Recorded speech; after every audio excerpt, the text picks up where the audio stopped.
Homo habilis, the first toolmakers of the human family. This is the story of a species that lived between 2.4 and 1.4 million years ago, a creature who picked up a rock, struck it against another rock, and in that single repeated act set off a chain of consequences that eventually led to every tool human beings have ever built. But there's a problem. We might have been giving them credit for something they didn't actually start. These are the facts about Homo habilis, the handyman, one of the most debated and most continuously revised species in the entire human family. And here is what makes this story worth telling. Almost everything we thought we knew about them keeps getting overturned. The old story put them on a clean evolutionary ladder. The evidence now looks much more like a braided stream, with different human relatives crossing, overlapping, and complicating each other's place in the story. Homo habilis. Two Latin words carrying an outsized amount of weight in human evolutionary history. Homo translates to human, and habilis to handy or skillful, giving us a name attached to a species that occupied the transitional space between the ape-like world of our earliest ancestors and the recognizably human world that followed them. Size-wise, they were small. Females stood at roughly 110 centimeters, which works out to just under 3 feet 7 inches, while males reached around 130 centimeters, with short legs, long arms, and a body plan that still echoed the Australopithecus ancestors who came before them. Walking alongside one on the open savanna, the first instinct would not have been to think human. Something between human and ape would probably be closer. The brain, though, tells a different story entirely. At an average of around 610 cubic centimeters, the Homo habilis brain sat well above the 400 cubic centimeters of a modern chimpanzee brain, our closest living relative, and the increase over their immediate predecessors was striking, roughly 45% larger than the brain of Australopithecus africanus, the species that came before them. What changed, though, was not just volume. Studies of fossilized endocranial casts reveal marked expansion of the frontal and parieto-occipital parts of the cerebrum, the regions associated with planning, judgment, and language, and the two cerebral areas that govern spoken language in modern humans were already structurally present in Homo habilis. Whether those structures were doing anything resembling actual language, the fossil record cannot confirm, but the wiring had started to form. If they had the wiring, did they have the words? We may never know for sure, but the silence of the fossil record is deafening. The discovery starts in northern Tanzania, at Olduvai Gorge, sometimes called Olduvai Gorge today, a great geological crack running through the Great Rift Valley of East Africa. For decades in the mid-20th century, this gorge held the attention of the paleoanthropological world, and the reason for that was a husband and wife team named Louis and Mary Leakey, who had been excavating there for years before anything world-changing surfaced. 2 teeth turned up in 1959, which was encouraging. A year later, fossils of a different character began emerging from the sediment, and between 1960 and 1963 the team assembled a growing collection of material that Louis Leakey became convinced represented something entirely new, something that was not Australopithecus and was not yet the more advanced Homo Erectus, something that occupied its own category in the human story. Here is a detail that tends to get buried in the retelling. The type specimen, the single fossil on which the entire species description would officially rest, turned up on November 4, 1960, and the person who found it was not Louis or Mary but their 19-year-old son, Jonathan. He was still a teenager when he found the fossil that would help name an entire species. Designated OH7 and nicknamed Johnny's Child, that fossil included fragments of a lower jaw, 2 parietal bones, and 21 hand and wrist bones, recovered near the location where the team had already pulled up another extraordinary find. April 1964 brought the formal announcement, published in the journal Nature by Louis Leakey, alongside anatomists Philip Tobias and John Napier, declaring a new species of the genus Homo. The name itself came not from Leakey, but from Raymond Dart, the same scientist who had discovered and named the first Australopithecus 4 decades earlier. And it was Dart who suggested habilis as the word that would define this creature for all of scientific history. The scientific community's reaction landed fast, and it was not generous. Condemnatory letters went to the London Times and to multiple scientific journals, with the central argument being that this fossil was nothing more than an Australopithecine, misclassified into a genus it had no business occupying. The definitional problem was concrete. At the time, membership in the genus Homo required a brain volume of at least 700 cubic centimeters, and the Homo Habilis type specimen registered at 675. Leakey had moved the boundary, critics charged, specifically so the fossil would clear it. Subsequent discoveries gradually quieted that particular fight, though it never disappeared entirely.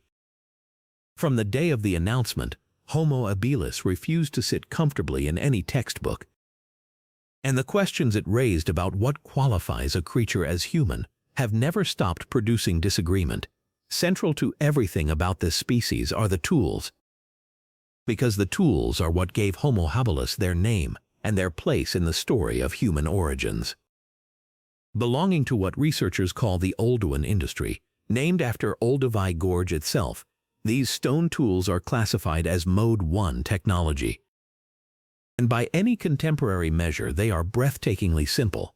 A hammerstone brought down against a core stone, usually quartz, quartzite, or basalt, to knock off sharp flakes. Those flakes and the shaped cores left behind became cutting edges, choppers, scrapers, and knives. All-purpose tools that fitted in one hand and served whatever immediate purpose presented itself. Microscopic surface analysis of the flakes confirmed their use for cutting plants and processing animal carcasses, and large animal bones at the Flkzinj site in Olduvai Gorge, dated to 1.75 million years ago, carried cut marks consistent with systematic butchery. When additional cut-marked bones appeared at the same site in 1981, the picture seemed to settle. Homo habilis had been using these tools to strip meat from the bodies of large animals, accessing food sources that their hands and teeth alone could never have reached. What these tools represented went beyond food, though. For a long time they stood as the earliest confirmed evidence of deliberate cultural behavior on the planet. Not instinct, not reflex, but a decision to create something that did not exist in nature and then do it again consistently across generations. Olduvai tools have since turned up across eastern, central, and southern Africa, and they persisted until roughly 1.76 million years ago, when the more advanced Acheulean industry associated with Homo erectus began to take hold, featuring larger hand axes, pointed picks, and stone shaped from both surfaces at once. Around 3 million years ago, a sustained period of global cooling drained rainfall from East and Central Africa, and forests gave way to open savannas and grasslands. The world that earlier hominins had navigated was vanishing, and Homo habilis emerged directly into the climate shift that replaced it. Partially arboreal, still relying on trees for safety, they also moved through those open grasslands under constant pressure from large predators, big cats, hyenas, crocodiles.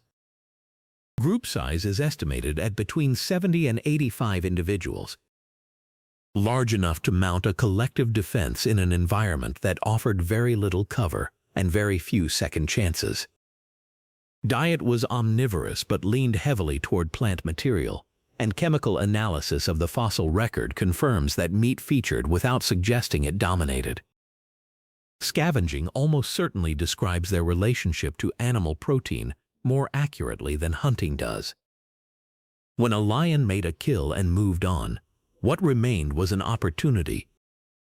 because sharp stone flakes could access meat still clinging to bones that other scavengers could not process, and a hammerstone brought down on those bones cracked them open entirely, exposing the marrow packed inside.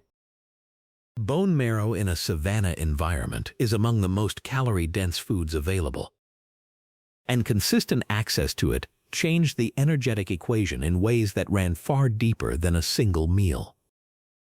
A richer diet could support a smaller gut, and a smaller gut freed up metabolic resources that the body could redirect to the brain instead. Modern human brains consume around 20% of the body's total energy, while accounting for only about 2% of body weight. And the evolutionary pressure driving that expensive investment appears to have begun right here in the relationship between what Homo habilis ate, what they made, and how those two things reinforced each other. A bigger brain improved the ability to read animal tracks, anticipate predator behavior, and coordinate group activity, which in turn improved food access, which supported further brain growth, generation after generation quietly running in the background. For decades, the Homo habilis narrative followed a clean line. They made the tools, they gave rise to Homo erectus, and Homo erectus eventually led to us. The ladder of human evolution ran in one direction, and Homo habilis occupied a well-defined rung on it. That version of the story is now considered incomplete on nearly every point. Start with the tools. Stone tools recovered at the Gona study area in Ethiopia in 1997, dated to between 2.5 and 2.6 million years ago. Placing them before Homo habilis is even confirmed to have existed. Then Louis in Kenya produced tools in 2015 dated to 3.3 million years ago, which lands 500,000 years before the genus Homo appears anywhere in the fossil record. And none of those tools can be linked to Homo habilis. February 9, 2023 delivered the sharpest challenge yet. A study published in the journal Science reported Olduvai stone tools and cut-marked animal bones, including the remains of a butchered ancient hippopotamus, at Nyagan on the shore of Lake Victoria in Kenya. Dated to around 3 million years ago, these findings pushed the known age of Olduvai technology back by as much as 400,000 years, and the geographic range by over 1,300 kilometers. And the detail that changed the conversation: 2 Paranthropus molars turned up in the same sedimentary layer as the tools and the butchered bones, with no Homo habilis fossils present at that excavation site anywhere. Paranthropus, historically written off as a dead-end vegetarian whose enormous jaw muscles existed purely for grinding tough plant material, became a credible candidate for toolmaker overnight. This turned the paleoanthropology world upside down almost overnight. The supposed evolutionary side branch, the heavy-jawed plant specialist, may have been holding the stone tool evidence we once handed automatically to Homo habilis. Professor Fred Spoor of the Natural History Museum stated it directly: as more sites containing Olduvai tools and Paranthropus fossils are discovered, it becomes more possible that these hominins may have made use of them. The ancestral relationship between Homo habilis and Homo erectus took its own hit in 2000, when discoveries at Ilaret near Lake Turkana in Kenya produced a Homo habilis fossil dated to 1.44 million years ago, sitting in the same geographic area as a Homo erectus fossil dated to 1.55 million years ago. Coexistence for nearly 500,000 years does not describe a parent-to-child relationship. Dr. Susan Anton of New York University put the implications plainly. It has been previously thought that there was a unilineal or single-line relationship with Homo habilis, slowly giving rise to Homo erectus.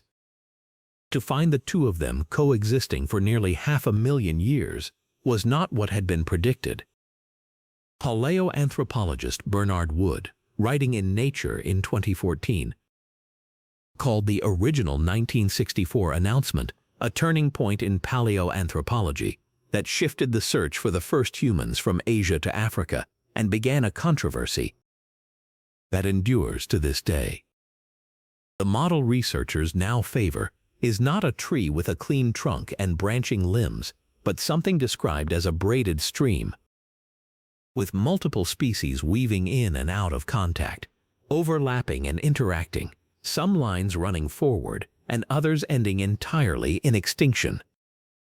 The claim written into the name Homo Habilis, that these were the handy ones, the first makers, no longer holds up cleanly against the fossil and archaeological record.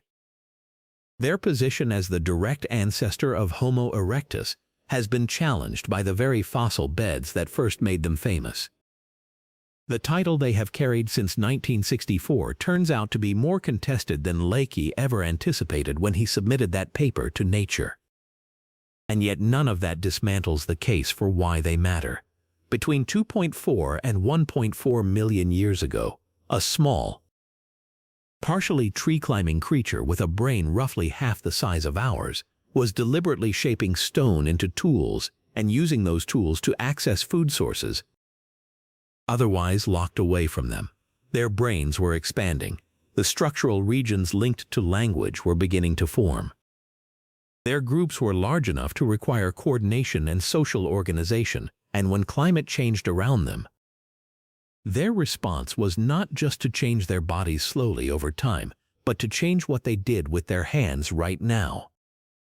The evolutionary pressure that built the modern human brain, that extraordinarily expensive organ, consuming 20% of the body's energy at 2% of its weight, began in the relationship between what early humans ate, what they made, and how those two things fed back into each other across hundreds of thousands of years. That relationship was already running in the savannas of East Africa, in the Great Rift Valley, in the world that Homo Habilis occupied. No fires, no paintings, no words surviving in any recoverable form. But they picked up a rock, struck it against another rock, and shaped the result into something useful, and every tool, machine, and technology that human beings have ever produced traces back to that act without interruption. If Homo Habilis was not our direct ancestor, then who was? That is a story for another episode, but for now, tell me in the comments, does the name Handyman still belong to them?